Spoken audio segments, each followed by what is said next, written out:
दोस्तों, पंपासुर जी के दर्शन करने के बाद अब हम आगे आगे दिवांगना तीर्थ की तरफ बढ़ रहे हैं। सामने एक आपको झंडा भी दिख रहा है।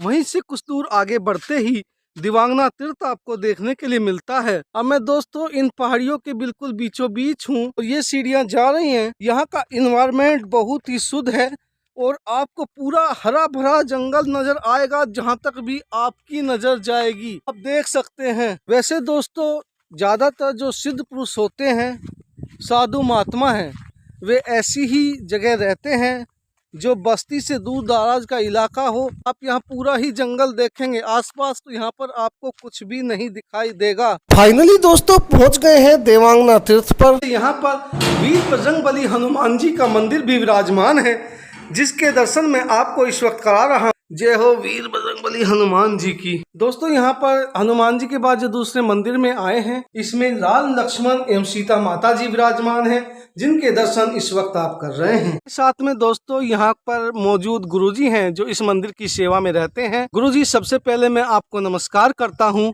आप अपना परिचय दीजिए और हमारे श्रोताओं को कुछ ज्ञान दीजिए, ऐसी मैं आपसे प्रार्थना करता हूँ। हमारा परिचय है भगवान शरण जी जो हमारा परिचय है यही संत रूप में, और क्या जी परिचय जी है। जी चलिए ठीक है। तो यहाँ जो है भगवान आए थे और इस दिवांगना स्थान पर। दिवांगना स्थान पे, जी और जो यहाँ का दिवांगना नाम पड़ा है, तो यहाँ जब भगवान आए थे तो भगवान के दर्शन के लिए 33 करोड़ देवता जी इस यहाँ पे आए थे, देवी देवताएं। इसीलिए देवधन आंगना, देवांगना, देवताओं का आंगन।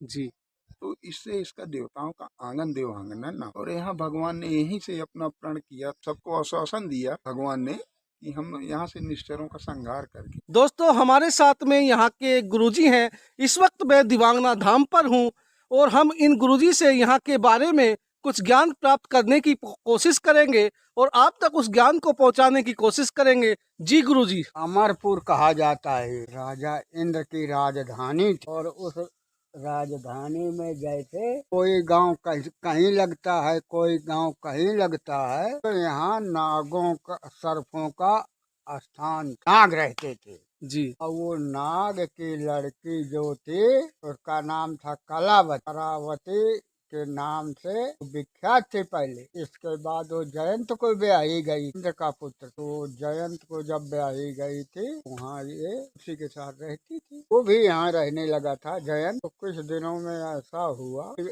जब असुरों का समूह बढ़ा तो वहाँ लंकापति रावण था, जो सारे पृथ्वी का राजा हो गया और देवताओं को बहुत सताता था, गौओं को नष्ट कर देता था, जिसके द्वार गायें और वेद पाठ होता था। तो इस प्रकार जब सभी देवता परेशान थे, तो यहाँ इतनी कंदराएं थी, उनमें देवता लोग घुसे रहते थे, राक्षस ढूंढ नहीं पाते। तो जब इसी तरह हुआ तो सब देवताओं ने मिल करके कहा कि यार क्या किया जाए, यहाँ तो बड़ी परेशानी है। तो किसी ने कहा प्रभु के यहाँ जन्मा है वो, तो कहाँ चला जाए, बैकुंठ चला जाए कि क्षीर सागर चला जाए कि कहाँ चला जाए।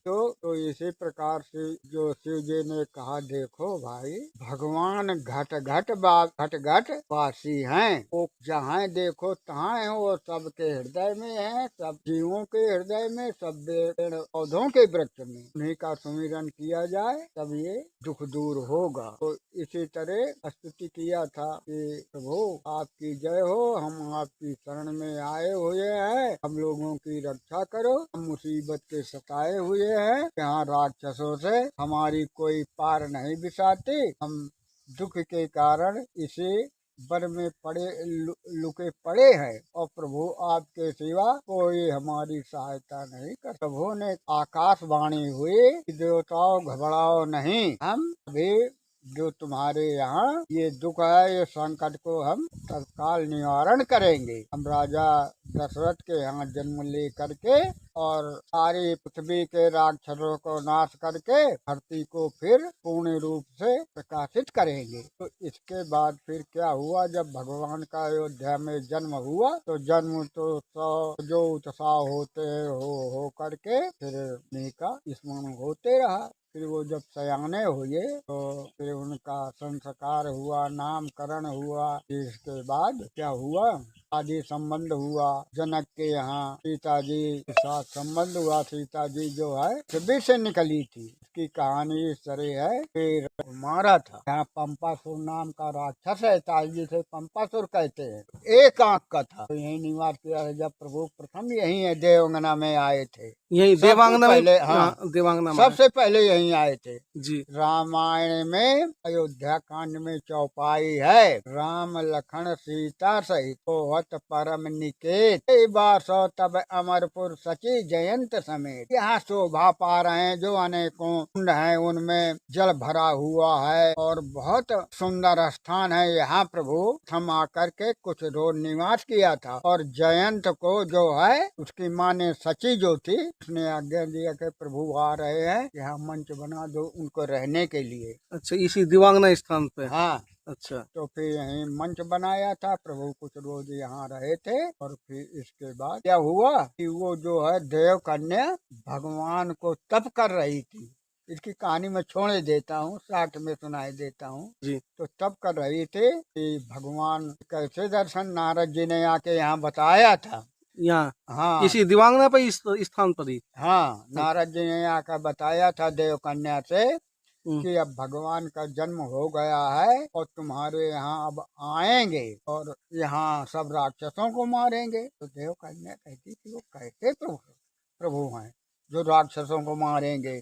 यहाँ तो भैंसी भैंसा हाथी घोड़ा राक्षस ऐसे ही समूचे आ जाते हैं। तो वो देव कन्या कहती थी हम देखें उनको कैसे हैं, दिखना चाहते हैं। तो उन्हीं का वो ध्यान करके अपना घर का कारोबार करके अपना एक स्थान पे बैठ जाती थी और भगवान का ध्यान करती थी। भगवान एक समय अयोध्या में चारों भाइयों समेत तंग खेल रहे, हनुमान जी समेत। तो प्रभु ने ध्यान करके देखा, अरे देव कन्या तो मेरे दर्शन चाहती है।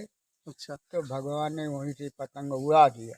हाँ। जब पतंग उसके पास खर से गिर गई तो उसका ध्यान छूट गया। तो वो पतंग को उठा के देखने लगी। वो इतनी सुंदर पतंग थे कि जिसका वर्णन नहीं किया जा सकता। तो कहे हमने देवलोक में किसी को खेलते नहीं देखा और ये माया से भी नहीं रची जा सकती। जिसकी इतनी सुंदर पतंग वो कितना सुंदर होगा। इसी ध्यान में मुग्ध हो रही थी। देखते देखते वो मृग के समान मुंह फैला के मोहित हो गई। तो भगवान को हंसी आ गई। तो हनुमान जी ने पूछा प्रभु आपको हंसी किस लिए आ गई। अरे कहन हनुमान ये बात न पूछ, मेरी पतंग कहीं उलझ गई, अगर जोर लगाता हूँ तो मेरी डोरी न टूट जाए। देखो कहाँ उलझी हुई। हनुमान जी वहीं से छलांग मारी, उसी के सामने गम से कूदे। वो चौंक उठी, बोली तुम कौन। भाग कौन कौन न कर, मेरे स्वामी की पतंग पकड़े हुए है। कहती है कौन है, छोड़ो हम इसको लेने आए हैं, प्रभु ने हमको आज्ञा दी है कि ले आओ। तो कहा भैया हम भी उनके दर्शन चाहते हैं, कैसे हो। देखो ये हम दुनिया की बात नहीं जानते, प्रभु जो हमको आज्ञा दी है कि पतंग ले आओ तो हम लेने आए हैं, इसे छोड़ो हम लेके जाएं। उसने कहा भैया हम तो फिर तुमको नहीं देंगी। क्यों, जिसकी पतंग है वो आए तब हम उसको देंगे, तुमको नहीं देंगे, तुम जाओ यहाँ। हनुमान जी को बहुत रोष आया, फिर भी हम भगवान के पास हाथ जोड़ करके खड़े हुए जाके भगवान ने कहा हनुमान पतंग नहीं लाए, नहीं उसको छुटा पाए। हाँ कैसे कि कोई नहीं तुमको दे रहा। अरे कहन प्रभु देह में न पकड़े हुए है। कहती है जिसकी पतंग है वो आएगा तो हम उसको देंगे, नहीं तो हम तुमको नहीं देंगे। प्रभु आपकी आज्ञा पाऊं तो पर्वत समेत आपके सामने यही लेके रखूं। भगवान ने हंस करके कहा हनुमान उससे जाके कह दो जब उनका वनवास होगा तुम्हारे यहाँ हम आए। तो फिर जब हनुमान जी आए देवंगना से कहा, देवंगना तो तेरे मन की ऐसी हो गई। भैया कैसे मेरे मन की ऐसी हो गई, आज जब उनका वनवास होगा तुम्हारे यहाँ प्रथम आएंगे, फिर इसके बाद आगे बढ़ेंगे। जब भगवान का वनवास हुआ तो वहाँ से चले तो देवता तो लगे ही थे विमानों में ऊपर। भगवान पहले वाल्मीकि के यहाँ आए, वाल्मीकि के यहाँ से फिर यहाँ आए। देवंगना जब उतरे इसी जगह उतरे थे ये। हाँ। तो अच्छा। देवंगना अपना नागिन का स्वरूप बना करके वैसे तो अब देवता घेरे खड़े थे तो नागिन का स्वरूप बना करके भगवान के चरणों में लिपट गई। भगवान ने उसे पकड़ कर अपने हृदय से लगा लिया। बोले देवकन्या तुझ पर अति प्रसन्न, जो वर मांगना चाहे तो मांग ले, हम तुझे सर्वस्व दे देंगे। देवकन्या ने कहा अच्छा गुरुजी, देवकन्या का नाम ही देवांगना है। हाँ अच्छा अच्छा, उनका नाम देवांगना भी है और देवकन्या भी है, हाँ तो ये स्थान उन्हीं के नाम पर है। हाँ। अच्छा, तो फिर देवंगना ने कहा प्रभु हम आपके दर्शन चाहते थे, तो आपने हमको चल करके दर्शन दिया, हमें कुछ बाकी नहीं और कुछ मांग। देवकन्या ने कहा प्रभु जो आपको अच्छा लगे तो दे दे। भगवान ने कहा सुन देवकन्या, इस स्थान में जितने तीर्थ हैं जल स्वरूप में बहते ही रहेंगे, तो यही मंजन से विनय प्रयासा मम समीप नर पावे बासा। इसका जो जल पान करेंगे और स्नान करेंगे या अपने घर परिवार में ले जा करके पिलाएंगे खाएंगे, वो निसंदेह है अंत समय मेरा दर्शन पाए। इसीलिए सिद्ध है यहाँ का जल बाके पैतुन्नी में जाता है, तो इसलिए पैतुन्नी भी तीर्थों में महान तीर्थ मानी गई है। और चित्रकूट में भगवान 12 वर्ष रहे, तो इससे भगवान का यहाँ वास रहता है। ठीक है गुरुजी, आपने हमें बहुत अच्छा ज्ञान दिया, इसके लिए मैं आपका बहुत बहुत दिल से साधुवाद, धन्यवाद, आभार व्यक्त करता हूँ। दोस्तों, अब मैं मेन रोड पर आ गया हूँ। पीछे ही वो आश्रम थे, जो पहाड़ी आपको नजर आ रही है, जहाँ से मैं घूमकर आया हूँ। और दोस्तों, आज हमने चित्रकूट की लगभग सभी जगह के दर्शन आपको करा दिए। इस प्रकार दोस्तों, चित्रकूट की इस सीरीज को यहीं खत्म करते हैं।